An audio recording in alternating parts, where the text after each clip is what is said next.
A'udzubillahi minasyaitonirrajim. Bismillahirrahmanirrahim.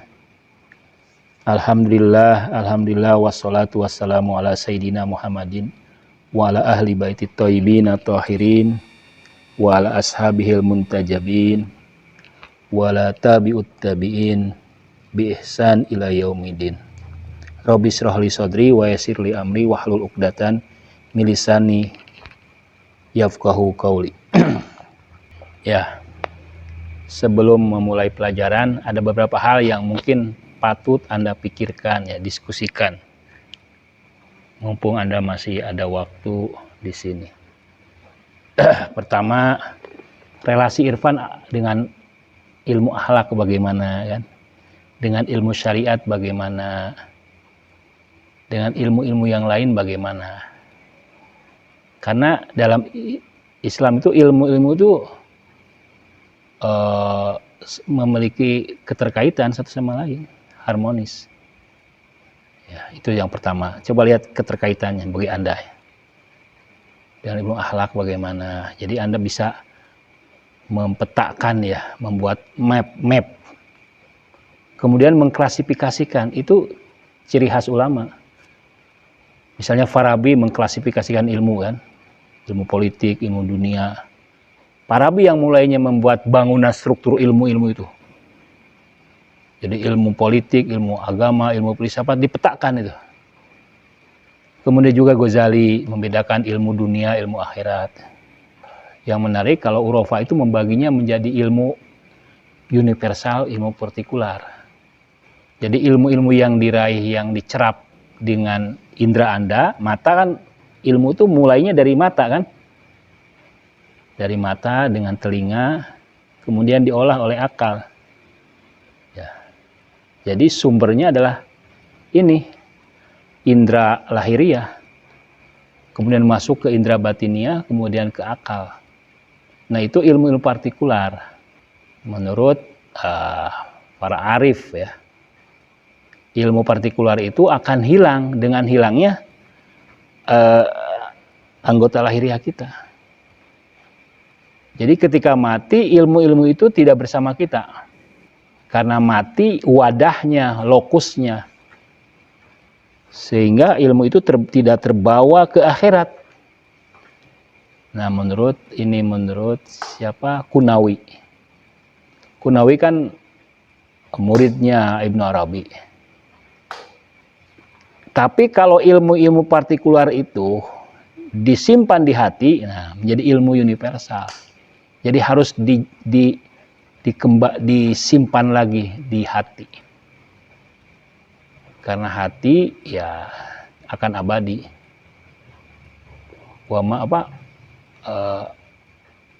Bikol bin salim, kan? Apa sebelumnya? Ilaman atau loha bikol bin salim. Nah, itu klasifikasi lebih banyak, ya. Kemudian Anda juga layak melakukan pendekatan interdisiplin studies. Seperti yang saya ingatkan di awal-awal pertemuan. Masih ingat nggak? Interdisiplin studies. Karena kalau Anda spesialis dalam satu bidang, itu Anda menjadi blind, buta. Anda memang harus fokus di satu bidang, ya kan? Misalnya kawan Anda mungkin nanti memilih sejarah Islam, ya kan? Memilih ekonomi Islam, memilih fikih politik. Di sana tuh banyak jurusan. Terus lahir jurusan baru. Anda mungkin memilih tafsir khusus. Ilmu Anda memang fokus di situ, tapi juga selain itu Anda harus menguasai ilmu-ilmu general, ya kan? Misalnya selain tafsir, Anda juga menguasai hermeneutik, misalnya linguistik, ya kan? Sastra Arab, menguasai sejarah. Sejarah itu penting, historis. Sejarah itu penting menurut saya, sejarah itu. Jadi ada metode namanya historisisme. Ide apapun, gagasan apapun yang brilian, Hatta Irfan misalnya, kalau dilihat dari kacamata historisisme, asal muasal sejarahnya itu bisa jadi sebetulnya tidak istimewa. Ya, karena tunduk pada sejarah, kan, pada konteks, pada zamannya. Mengapa dia menciptakan ilmu itu? Bisa jadi ada faktor-faktor politik. dorongan-dorongan karena ekonomi kan, tuntutan sosial ya. Nah, menurut saya Anda harus menguasai histori dari awal Nabi Adam hingga akhir. Itu menambah ilmu Anda menjadi menarik, menjadi luas. Jadi integrasi. Ilmu Irfan sebetulnya ilmu integrasi karena dia juga mengadopsi, mengapresiasi ilmu-ilmu apapun. Ilmu empiris dia apresiasi. Jadi selain integral, Anda juga harus melakukan komparasi. Ya. Komparasi.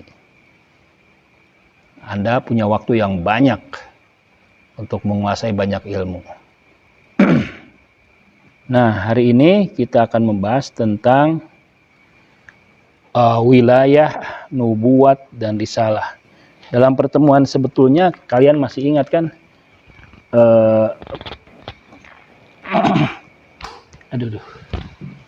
Jadi, ini bagian dari Irfan Nadori ya, Irfan Nadori. Irfan Nadori itu menarik, tasawuf falsafi itu menarik. Jadi kita bukan hanya praktik ritual juga, tapi ada diskursifnya, ada diskursusnya. Itu kan menarik bagi kalian kan? Bukan hanya doa, zikir, wirid, tawasul. Ternyata ada diskursusnya, ada wacananya. Nah itu bedah. Baca doa-doa Imam Ali misalnya. Itu kan ada wacana akhlak. Doa itu pengajaran akhlak. Ada sistem etika. Itu dibaca dengan mana? Bukan hanya sami'na wa ata'na, bukan ta'abudan, tapi juga pencerahan intelektual. Pencerahan intelektual. Sehingga kita bisa berbicara dengan yang lain. Ketika akal menjadi bahasa, akal kan universal. Bisa bicara dengan Yahudi, bicara dengan Nasrani, bicara dengan non-agama pun bisa, dengan ateis pun bisa. Karena menggunakan bahasa akal. Jadi doa-doa kita itu bukan tidak mengandung diskursus intelektual, mengandung, yaitu dengan Irfan Nadori. Kalau tidak dengan Irfan Nadori ya jadi doktrin saja. Jadi dogma saja. Harus ada diskursusnya, wacana intelektualnya yang bisa didiskusikan, dikembangkan. Ini bisa agak terang nggak lampunya? Nggak ada lagi ya? Wilayat, ya. Nubuat, risalat. Ya. Dalam pertemuan sebelumnya, ini terkait menurut Said Haidar Amoli, ini terkait dengan syariat, thariqat, dan hakikat kan? Ya, ini syariat mungkin. Menurut Said Haidar Amoli, thariqat. Jadi wilayat itu lebih umum dari nubuat. Nubuat lebih umum dari risalah. Ini adalah bab khusus yang terkait dengan mata rantai antropologi irfan ya. Dimensi manusia irfan atau insan kamil. Nanti kita juga akan, kalau ada waktu ya, banyak sekali sebetulnya tema-tema irfan itu. Nanti tinggal Anda memperdalam aja setelah dilihat mapnya ya, Anda tinggal memperdalam aja. Dan kemudian aplikasikan ya, implementasikan. Anda lihat segala sesuatu itu dengan irfan teori ini. Segala bentuk kehidupan, gaya hidup manusia, survive-nya, apapun, menurut saya bisa. Ini hubungannya umum khusus mutlak ya. Nah, ketika bicara umum khusus mutlak kan logika itu kan ya. Nah ini, jadi kadang-kadang logika itu tidak dipisahkan, integral kan. Tapi itu udah benar. Ini tidak terkait dengan imam ya. Dalam arti wilayah maksudnya apa? Wilayah itu imam lebih khusus, ada lebih umum lagi wilayah itu ya. Nah, nantilah wilayah itu adalah wilayah itu irtibat biwasitoh insan kamil bohak, hubungan langsung manusia sempurna dengan al-haq. Jadi apa definisinya? Hubungan langsung al-haq ya. Kita lihat definisinya. Irtibat biwasilah atau biwasito tanpa wasitah, tanpa wasilah, tanpa wasito. Artinya hubungan langsung insan kamil dengan al-haq. Yang kedua, jadi wilayah itu adalah dia mengetahui ilmu gaib dan hukum-hukumnya yang diterima melalui wahyu. Jadi definisi kedua, mengetahui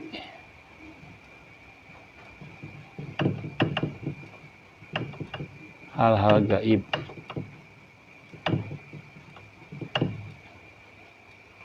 via wahyu. Ya, itu wilayah. Setiap nabi wali ya, dengan hubungan ini kan? Ya kan? Setiap nabi wali gak? Ya, karena dia lebih umum kan? Tapi wali belum tentu nabi kan? Setiap nabi wali, setiap rasul ya nabi ya wali. Dari sisi sini memang rasul lebih unggul karena dia punya 3 kedudukan ya. Ya rasul, ya nabi, ya wali. Dari sisi ini dia lebih, dari sisi tugas rasul lebih mulia. Dari sisi iblagu penyampaian hukum, dari aspek tabligh ahkam, tabligh hukum, rasul lebih mulia. Karena dia punya 3 makom kan? Apa saja makomnya? Wali, nabi dan rasul.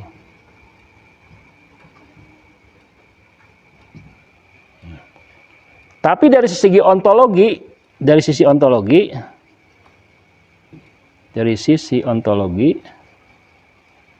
ontologi atau eksistensial, wali lebih tinggi kan?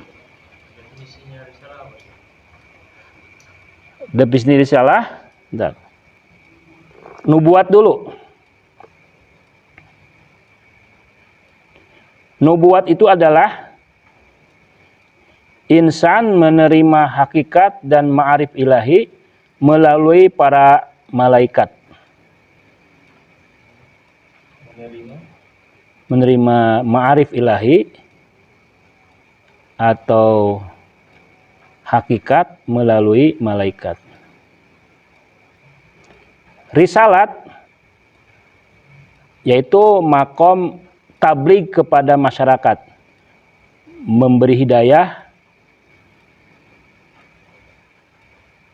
menyampaikan tabligh dan memberi hidayah. Ya. Pada masyarakat. Jadi dari sisi ontologi, wilayah atau wali lebih luas.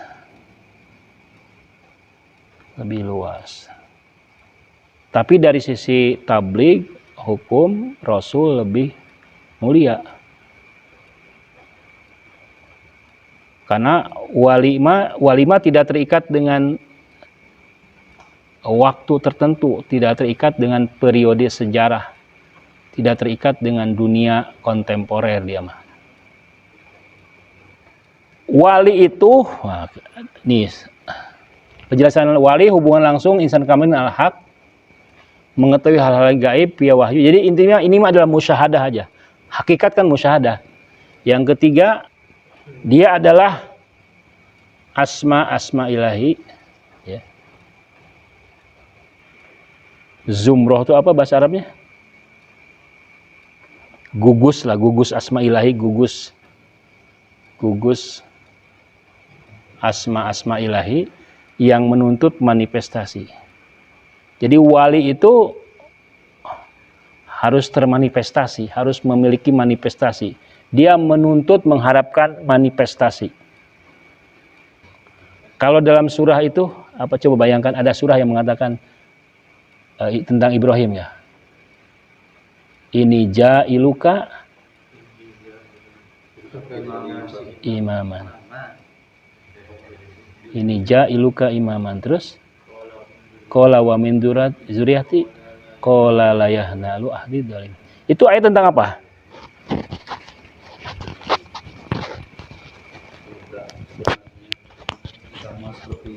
Nah, apakah di sana imamah itu apa? Kenapa imamah di sana dianggap tinggi? Nah, itu ayat itu dianggap bahwa imamah lebih tinggi dari nubuwah. Padahal kan nubuwah lebih tinggi dari imamah. Nubuwah itu nerima langsung. Nubuwah itu bil asolah.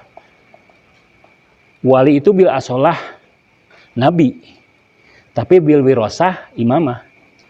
Langsung dari Tuhan. Bil asolah wilayah itu untuk nabi. Bil warosah untuk para imam.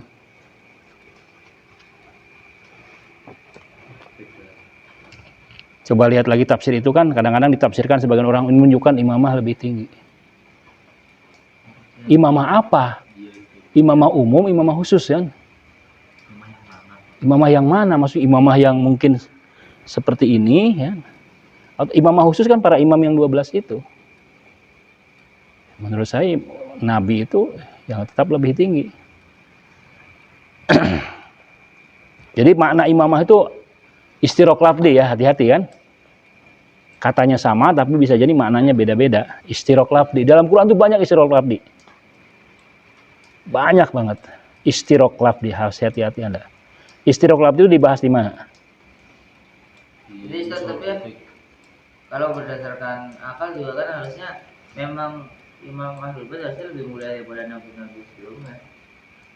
Karena ya, nabi-nabi sebelumnya iya. Dengan Nabi Muhammad bagaimana? Ya enggak lah, kan Nabi Muhammad imam ya kan. Iya. Ceritanya gini, kalau Nabi Muhammad itu manusia paling mulia, nabi paling mulia maksudnya. Nah, terus kemudian wasinya itu harus orang yang mirip dengan nabi. Iya. Berarti ya wasinya Nabi Muhammad juga orang yang kemuliaannya mirip dengan Nabi Muhammad. Kalau begitu kalau Nabi Muhammad lebih mulia daripada nabi-nabi sebelumnya, berarti penerus Nabi Muhammad juga harus lebih mulia dari nabi sebelumnya. Itu bukan dalil akli, itu ya dalil hadis ya ini yang mengatakan. Ya. Para waliku ya lebih tinggi daripada para nabi. Nah, kemudian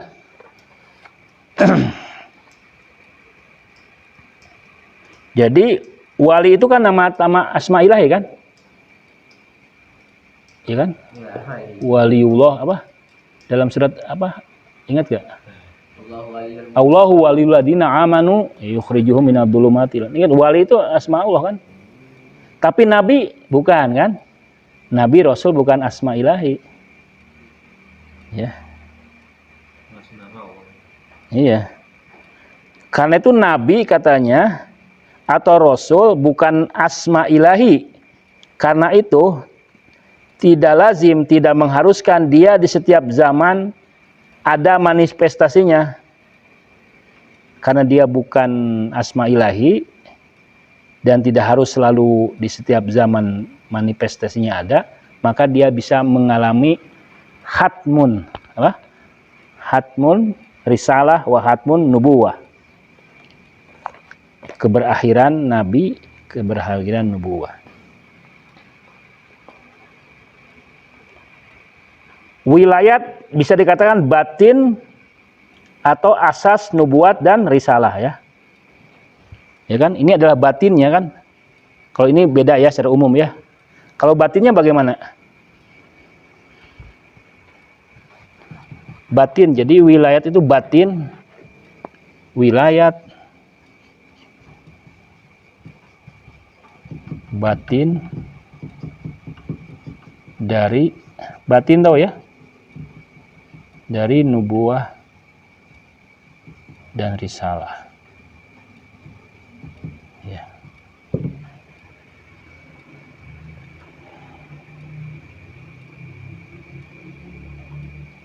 Karena nubuat dan risalah itu secara historis terikat dengan syarat-syarat tertentu.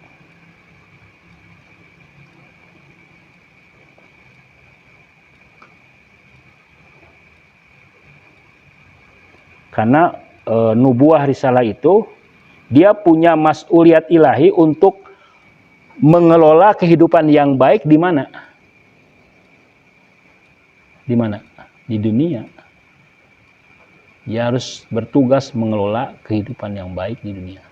Said Bakir Saudara menarik itu kalau Anda telaah tentang dia kan punya ada falsafatuna ya, iktisaduna ya, mustamauna. Itu paket lengkap harus dibaca itu. Hah? Susah betul. Murid saya mau tesis skripsi tentang apa? Oh, tentang ini lah, kritik atas Karl Marx. Waduh, kata saya ragu. Roshan pikir aja kajian falsafatuna sampai 40 pertemuan. Tuh, Masya Allah. Tapi belum paham. Iya, Saya pernah ikut. harus ininya muridnya yang datang kayaknya. Saya sendiri belum paham. Dia punya teori epistemologi lain yang belum dibedah. Menarik bahwa sejarahnya Tuhan itu ingin sejarah itu berporos pada nabi-nabi katanya. Karena di setiap zaman selalu ada nabi.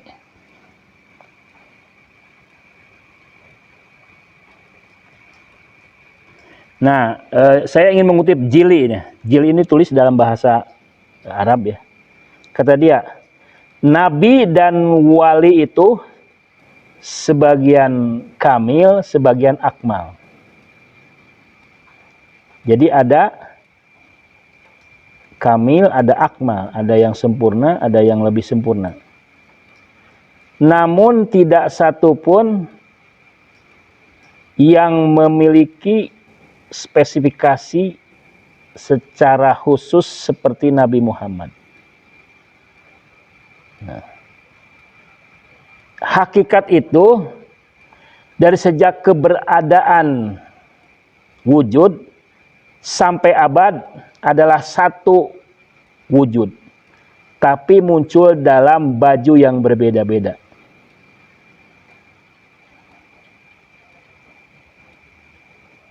Ya. Dengan nama-nama yang berbeda-beda. Ismi aslinya adalah hakikat Muhammad. Jadi hakikat Muhammad itu ya ada hakikat Muhammad ya yang muncul kemudian dengan nama-nama yang berbeda-beda, misalnya Adam, hakikat Muhammad ya. Nuh, hakikat Muhammad. Idris. Tapi hakikat Muhammad yang paling sempurna, yang paling istimewa yaitu pada Nabi Muhammad yang ayahnya Abul Qasim dan ibunya Abdullah ya. Nah itu.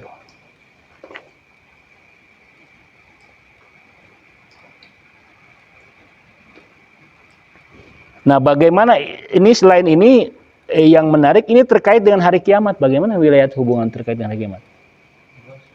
Nah, ya. Ini ada kaitannya dengan hari kiamat, eskatologi. Anda kalau nulis skripsi relasi wilayah dengan hari kiamat, menarik kan? Siapa yang pernah kaji tentang itu? Belum ada. Ya, masih berubah sedikit satu paragraf aja. Anak kira kan yang paling sering membahas tentang eskatologi secara teori itu kan Mullah Sadra. Iya, paling banyak Mullah Sadra. Nah, menurut pengarang ini kiamat itu erat kaitannya dengan wilayat. Mengapa katanya? Karena dengan zuhurnya khotamul aulia mutlak, jadi aulia itu ada yang mutlak, wali mutlak. Dengan munculnya khotamul aulia mutlak, yang merupakan titik akhir wilayat, dengan munculnya wali aulia mutlak, nanti akan muncul wali mutlak.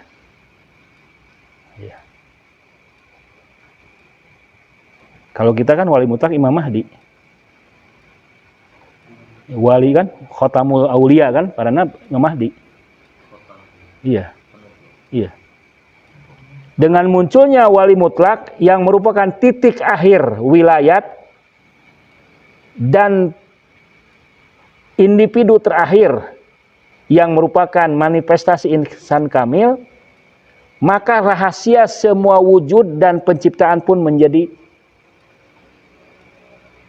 terbuka.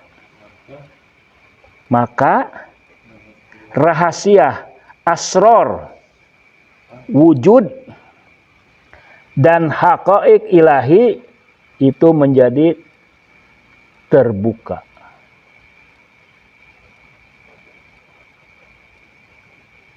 Kan kalau kita lihat, jadi kalau di hari kiamat tuh ismi Tuhan yang gaib itu kan menjadi apa? Hadir. Di hari kiamat sebetulnya menurut Irfan itu ya inilah penampakan asma ilahi yang batin muncul, yang dohir tersembunyi. Itu yang butuh pembahasan yang lebih detail lagi kan. Asma dohir, asma goib menjadi dohir, asma dohir menjadi goib. Jadi dengan munculnya wali mutlak semua menjadi dohir, tidak ada lagi rahasia. Dan dengan kembalinya kepada zat ilahi yang merupakan sumber segalanya, maka periode alam pun berakhir. Dengan kembalinya ke hak, kita kembali lagi ke hak, sumber segala sumber, maka periode alam ini berakhir. Sirkulasi alam ini berakhir.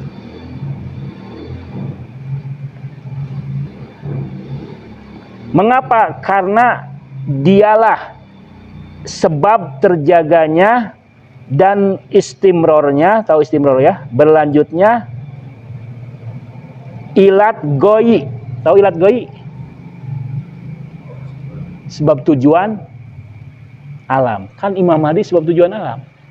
Kalau sudah berakhir,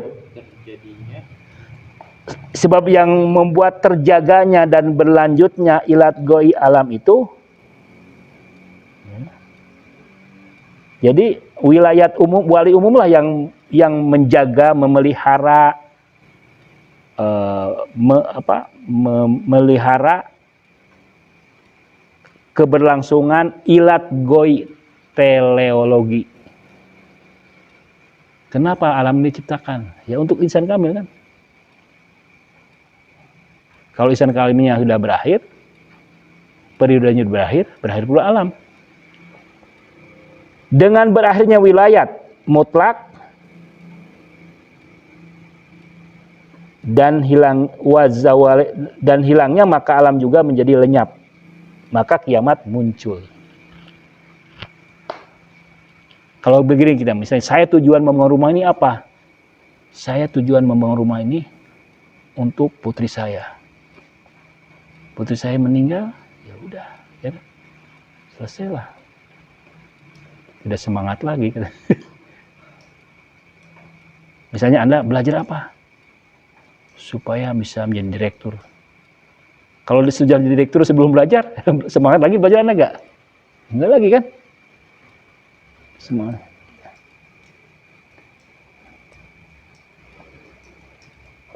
Nah sekarang pembahasan wilayat mutlak dan wilayat muqayyad. Ya. Bagaimana? Coba jelaskan relasi wilayat dengan kiamat. Bisa coba, Bagit?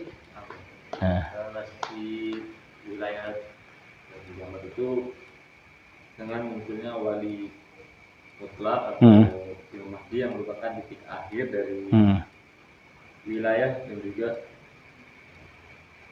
individu terakhir dari insan kamil, maka rahasia wujud dan hakikat ilahi terbuka. Terbuka. Terus dan kembali pada hak atau kita cuma kiamat atau Kembali kepada Allah al-Haq ya. maka periode alam itu berakhir. Jadi kiamat. Mengapa periode alam terakhir? Karena rahasia I- gila itu. Ya, mengapa? Karena yang menjaga kan keberlangsungan alam. Karena dia itu sebagai penyebab penjaganya. Iya, dialah ilat goyi itu. Ilat, kan ilat ada 4 gak ya? Ilat wujudi, ilat madi, ilat suri, dan ilat goyi. Ilat itu sebab. Kausa, ada kausa ontologis, kausa epistemologis, kausa formal, kausa material, dan kausa tujuan, teleologis. Ya, jadi Tuhan itu memang tidak menciptakan sia-sia kan, ada tujuannya. Tujuannya tercapai, selesai udah. Apakah nanti muncul alam lain? Nah, kita nggak tahu ya.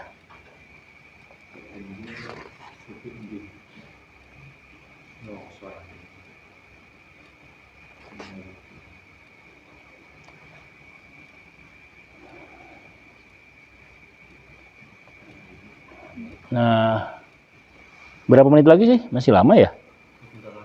Itu lagi ya? Itu telat 10 menit. Telat ya, iya iya. Sekarang udah jam 9.45. Iya. Nah, saya akan nanti kita akan bahas ya, karena ini tentang wilayat umum, wilayat khusus, nanti wilayat umum, wilayat mutlak, wilayat muqayyadah, khatmu wilayat, ya, khotamul wilayat. Jadi khotamul wilayat itu adalah wilayatnya Imam Mahdi. Kita kadang-kadang kurang mengapresiasi Imam Mahdi kan, karena semata-mata doktrin, akidah, wacana ininya ilmiah kurang dalam kan. Tapi dengan irfan Imam Mahdi menjadi dalam. Dengan irfan wacana Imam Mahdi menjadi dalam, terkait dengan asma ilahi, terkait dengan hari kiamat, terkait dengan banyak hal. Nanti bayangkan kita kan Mahdi siap muntador aja ya, menunggu kan. Kita menunggu dengan dengan pasti aktif ya, persiapan. Kalau secara teori kita yang menunggu, tapi kalau secara realitanya memang yang menunggu kita sebenarnya siap. Iya. Kitanya belum siap, Imam Mahdi belum menampakkan diri kan? Belum. Iya. Nah, itu menarik sebetulnya, dari sisi filsafat Imam Mahdi itu bisa dibahas. Jadi Tuhan itu bukan hanya bisa menciptakan alam, juga bisa cara mengakhirinya diatur. Bukan kau yang memulai, tapi juga kau yang mengakhiri. Ada sebuah lagu kan? Kau yang memulai, kau yang mengakhiri. Tuhan itu yang memulai juga mengakhiri dengan baik. Menurut Anda lebih susah mengawali, lebih susah mengakhiri? Mengawali lebih susah. Mengawali lah. Kumpulin niat susah. Mengawali dalam bisnis itu awalnya paling susah kan? Modal. Justru kaya bisa mengakhiri itu. Mengakhirinya harus baik. Bukan, mengakhirinya harus baik supaya tetap berjalan. Itu kebiasaan bro. Awalnya nyoba penasaran, akhirnya pusing gitu. Sih betul. Mengawali dan mengakhiri itu tergantung konteksnya juga. Ya, kalau contoh ini betul ya, mengawali main-main mungkinnya, iseng-iseng ya kan. Setelah itu main game, coba suruh berhenti ngerokok, mengakhirinya tergantung konteks. Iya, tergantung apanya kan. Kalau misalnya dalam hubungan ekonomi kan lebih susah mengawali daripada mengakhiri. Iya, dalam bisnis. Pertama banyak uang, kita cari modal dari mana? Iya, mengawali susah dalam bisnis, tapi dalam sistem penciptaan, tentu bagi Tuhan tidak ada yang susah. Bagi Tuhan tidak ada yang susah, ya kan? Bagi kita nih, kalau kita memikirkan kan, Kita menciptakan. menciptakan aja mudah. paling mendingan untuk Kalau dari kalau mau dipikir doang, dihayal-hayalkan, kayaknya lebih susah menciptakan daripada mengganti. Mm-mm. Menciptakan. capek-capek bangun rumah tergantung konteksnya. Nanti mau bikin buku gitu. Akhirnya sepuluh gitu. Jadi mengakhirinya itu dengan menetapkan akhir kenabian, kan? Mempersiapkan Imam Mahdi. Jadi keberadaan Imam Mahdi itu sudah di bagian dari nubuah, kan? Ya. Imamah adalah imtidadan lin nubuah, kan? Imamah itu perpanjangan dari nubuah. Ya, memang Tuhan ada awal diciptakan oleh Tuhan. Berarti Awal ciptaan ada. makhluk lah berarti. Ya, oke, nanti itu diskusikan ya. Nah, khatmun apa khatmun tuh? Khotam. Khotam wilayat mutlak Imam Ali. Khotam wilayat muqayyadah Imam Mahdi. Khotam. Nah, khotam itu kan akhir ya, penutup ya. Penutup wilayat mutlak siapa? Imam Ali. Imam Ali. Khotam wilayat muqayyadah Imam Mahdi. Wilayat mutlak ya wilayat absolut. Wilayat muqayyadah apa artinya? Wilayat yang terikat bersyarat. Nah, afdoliyat wilayat menurut Ibnu Arabi, wilayat lebih tinggi dari nubuat dan risalat. Nah, tadi kan, tapi ya risalat ya jelas karena dia memiliki 3 makom, dia lebih telah mencapai makom itu ya. Dari sisi kasbu makom risalat. Yang terakhir tasarruf wali ya. Tasarruf itu apa artinya? Tasarruf wali. Apa tasarruf wali? Hah? Tasarruf itu kemampuan untuk menguasai alam. Tasarruf wali. Jadi wali itu memiliki kemampuan ya.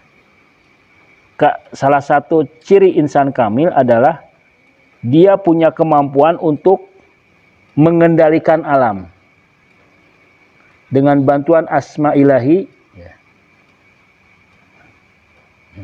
Jadi wali itu bisa menciptakan dengan himmahnya katanya. Jadi dengan himmahnya dia bisa menciptakan ya, tentu saja dengan bantuan asma ilahi. Saya kira cukup ya. Kan insya Allah kita akan detailkan lagi.